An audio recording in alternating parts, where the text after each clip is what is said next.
Good morning friends.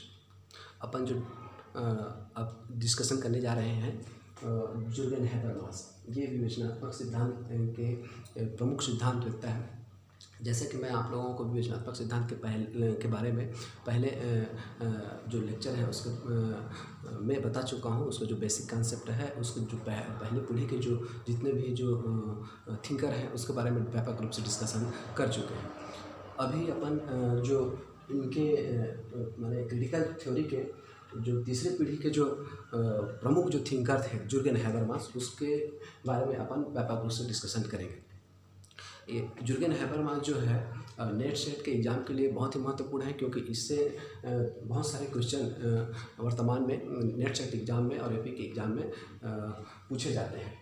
तो इसको आप अच्छे समझने की कोशिश करिएगा। चलिए चालू करते हैं जुर्गेन हैबरमास। जुर्गेन हैबरमास के बारे में अपन जो अभी डिस्कशन करेंगे, तो सबसे पहले देखेंगे परिचय उस जुर्गेन हैबरमास के बारे में। दूसरा, उनकी जो प्रमुख रचनाएं हैं उसके बारे में देखेंगे। उसके बाद है इनके द्वारा किया गया विज्ञान का विवेचना एक अवधारणा है, उसके बारे में देखेंगे।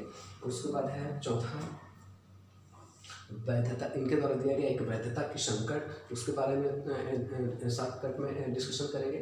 उसके बाद लास्ट में दिया गया है सार्वजनिक क्षेत्र का विश्लेषण, उसके बारे में डिस्कशन करेंगे। ठीक है।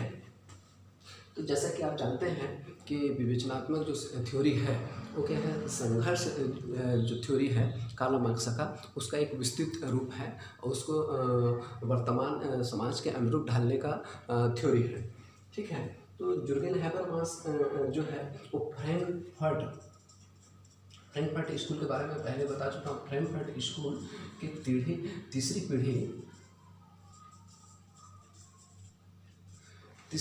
पीढ़ी के एक प्रखर विद्वान थे। जुर्गेन हैबरमास फ्रैंकफर्ट स्कूल के तीसरी पीढ़ी के एक प्रखर विद्वान थे। उन्होंने विवेचनात्मक थ्योरी को फील्ड में क्रियान्वयन के लिए, माने उसको उसके उद्देश्यों की प्राप्ति के लिए नवीन सामाजिक आंदोलनों पर बल दिया। नवीन सामाजिक आंदोलन जैसे वर्तमान में चल रहा है, कौन कौन सा है, परिस्थितिकी आंदोलन, नारीवादी आंदोलन, दलित सुधार आंदोलन, इन पर उन्होंने व्यापक रूप से अपना विचार व्यक्त किए हैं। ठीक है, क्लियर हो गया इनके परिचय के बारे में। जुर्गेन हैबरमास जो फ्रैंकफर्ट स्कूल के तीसरी पीढ़ी के प्रखर विद्वान हैं, इन्होंने अपने विवेचनात्मक थ्योरी को, क्रिटिकल थ्योरी को फील्ड में इम्प्लीमेंटेशन के लिए, क्रियान्वयन के लिए नवीन सामाजिक आंदोलनों पर बल दिया है। नवीन सामाजिक आंदोलन जैसे नारीवादी आंदोलन, परिस्थितिकी आंदोलन, पर्यावरणीय आंदोलन, दलितवादी आंदोलन, ठीक, इस पर ज़्यादा व्यापक रूप से उन्होंने बल देने का प्रयास किया है। इनकी रचना के बारे में देख लेते हैं। इनकी रचना को आप बिल्कुल याद कर लीजिए, क्योंकि नेट सेट के एग्जाम में पूरी तरीके से पूछे जाते हैं। सर्वप्रथम उनकी जो प्रमुख पुस्तक है थ्योरी एंड प्रैक्टिस, दूसरा है नॉलेज एंड ह्यूमन इंटरेस्ट, तीसरा है लेजिटिमेशन ऑफ क्राइसिस, चौथा है लॉजिक ऑफ सोशल साइंसेस, पांचवा है structure transformation of public sphere. माने आप इसकी जितनी भी रचनाएं हैं, और एक दो होगा जिसको पुस्तक से आप देख सकते हैं, उसको आप बिल्कुल रट लीजिए, क्योंकि ये क्या है, नेट सेट के एग्जाम में कोई ना कोई क्वेश्चन बिल्कुल इससे पूछे जाते हैं। Theory and practice, knowledge of human interest, legitimation of crisis, logic of social sciences, उसके बाद structure transformation of public sphere, और पुस्तकें होंगी उसको आप लोग देख लीजिएगा। उसके बाद इसके जो अवधारणाएँ हैं विज्ञान की विवेचना, उसके बारे में थोड़ा सा डिस्कशन करते हैं। विज्ञान की विवेचना क्या है, जुर्गेन हैबरमास ने विज्ञान और ज्ञान का समन्वय करने का कोशिश किया है। विज्ञान और ज्ञान के समन्वय के बाद उन्होंने ज्ञान के 3 आधार बताए हैं। ठीक है, ज्ञान के तीन आधार बताए हैं, और इस ज्ञान के 3 आधार पर उन्हें मानव समाज के पूर्ति होने वाले 3 हितों का उल्लेख किया है। अब देखते हैं कि ज्ञान के 3 आधार या 3 प्रकार उन्हें कौन कौन सा बताए हैं। सर्वप्रथम अनुभविक या विश्लेषणात्मक ज्ञान, दूसरा ऐतिहासिक ज्ञान, और तीसरा विवेचनात्मक ज्ञान। इन तीनों ज्ञान के आधार पर उन्होंने मनुष्य का पूर्ति होने वाले 3 हितों का उल्लेख किया है। कौन कौन सा, एक तकनीकी हित, दूसरा व्यवहारिक हित, तीसरा उद्धारक हित। क्लियर हो गया। माने अपने जो विज्ञान का विवेचना में जुर्गेन हैबरमास ने विज्ञान और ज्ञान का समन्वय करने का कोशिश किया है, और विज्ञान और ज्ञान के समन्वय के बाद इस ज्ञान के आधार पर इस ज्ञान के 3 प्रकार बताए हैं, और इस ज्ञान के आधार पर मनुष्य या मानव समाज की पूर्ति होने वाले 3 हितों का उल्लेख किया है। कौन कौन सा ज्ञान, एक अनुभविक या विश्लेषणात्मक ज्ञान, दूसरा है ऐतिहासिक ज्ञान, और तीसरा है विवेचनात्मक ज्ञान। इन ज्ञान के आधार पर मनुष्य के 3 हितों की पूर्ति होती है, तकनीकी हित, व्यवहारिक हित और उद्धारक हित। क्लियर हो गया। अनुभविक या विश्लेषणात्मक ज्ञान के आधार पर मनुष्य जो है मानव समाज की जो मूल स्वरूप को समझने का कोशिश करता है। दूसरा ऐतिहासिक ज्ञान के आधार पर मनुष्य जो है जो ऐतिहासिक जो धार्मिक ग्रंथ हैं उसके आधार पर मानव समाज को समझाने का कोशिश करता है। और तीसरा है विवेचनात्मक ज्ञान। विवेचनात्मक ज्ञान के आधार पर मनुष्य जो है उसके ऊपर होने वाले शोषण के बारे में जागरूक होता है और उससे दूर करने का प्रयास करता है। क्लियर हुआ। अनुभविक या विश्लेषणात्मक ज्ञान के आधार पर वो क्या है मानव समाज के मूल स्वरूप को जानने का प्रयास करता है। दूसरा ऐतिहासिक ज्ञान के आधार पर ऐतिहासिक ग्रंथों का अध्ययन करने के बाद समाज को समझाने का प्रयास करता है। तीसरा विवेचनात्मक ज्ञान के आधार पर अपने ऊपर होने वाले शोषण को उजागर करने का प्रयास करता है और उससे दूर होने का प्रयास करता है। इससे उनको तकनीकी हित की पूर्ति होती है। तकनीकी हित से तात्पर्य ये है कि वर्तमान समाज में जो चल रहे हैं उसको भौतिक सुख सुविधा के लिए, जैसे मान लीजिए AC, कूलर, मशीन वगैरह है, उनकी हितों की पूर्ति होती है। उसके बाद व्यवहारिक हित से उसको जो सामाजिक संबंध है, सोशल रिलेशनशिप है, उसके हितों की पूर्ति होती है। उसके बाद उद्धारक, उसको शोषण से मुक्ति मिलती है। उद्धारक हित से उसको शोषण से मुक्ति मिलती है। माने ये 3 ज्ञान के आधार पर उनके 3 हितों की पूर्ति होती है। उसके बाद आगे जुर्गेन हैबरमास ने और बताने का कोशिश किया है कि मनुष्य को समाज के अंदर अच्छा जीवन जीने के लिए, मनुष्य को समाज के अंदर अच्छा जीवन जीने के लिए, उसको शोषण मुक्त होने के लिए 3 कार्यों पर कार्य करने के लिए उन्होंने बल दिया है। एक तो सर्वप्रथम पर्यावरण पर तकनीकी नियंत्रण करने पर बल दिया है। दूसरा दशाओं का मतलब उनके जो रिलेशनशिप है, आसपास की जो दशा है, स्थिति है, उसका ऐतिहासिक समझ रखने पर बल दिया है। और तीसरा है वो मनुष्य को अपने आप को शोषण से या दमन से बचाने के लिए प्रोत्साहित करने का कोशिश किया है। 3 क्रियाविधि अपनाने पर बल दिया है। सर्वप्रथम पर्यावरण पर तकनीकी नियंत्रण, दूसरा दशाओं का ऐतिहासिक समझ करवाने पर बल दिया है और तीसरा दमन से बचने पर बल दिया है। उसके बाद जो जुर्गेन हैबरमास है इस कार्य को करने के लिए वो 3 प्रकार के साधन बताने का कोशिश किया है।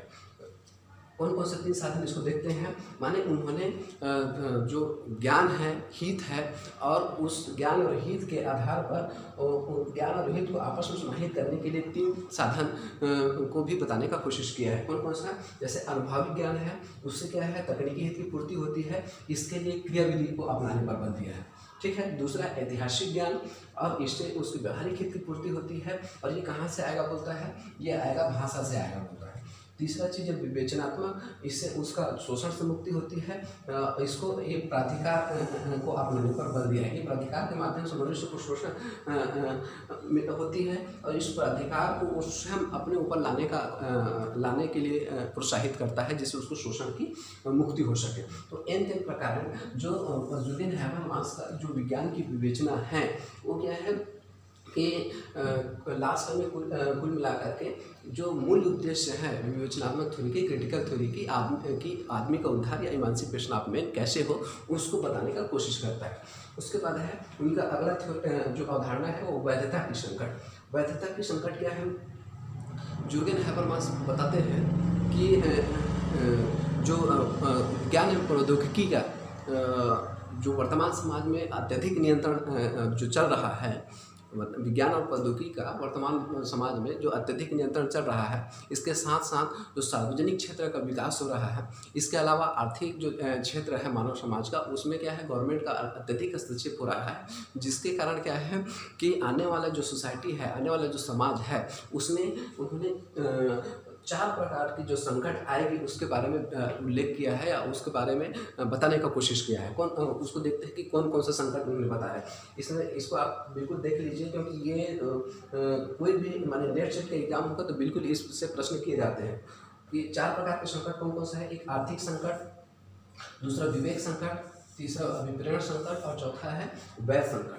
आर्थिक संकट से क्या है कि प्रौद्योगिकी और विज्ञान का समाज के अंदर नियंत्रण, अत्यधिक नियंत्रण से क्या होता है कि मनुष्य जो है अपने स्वयं के विवेक का प्रयोग नहीं कर पाता है, जिससे वो क्या है आर्थिक गतिविधि में संलग्न नहीं हो पाता है, जुर्गेन हैबरमास के अनुसार। दूसरा चीज़, अपने विवेक का मैं बताया कि क्या बोलते हैं कि आर्थिक अत्यधिक उत्पादन नहीं कर पाता है और विवेक का अपना भरपूर प्रयोग नहीं कर पाता है।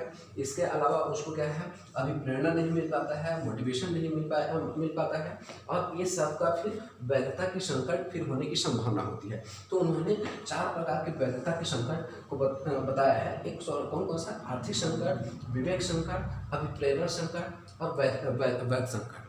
तो अब देखते हैं कि जुर्गेन हैबरमास ने संकट तो बता दिया, अब ये संकट को दूर कैसे किया जा सकता है कि आदमी का उद्धार कैसे हो सके।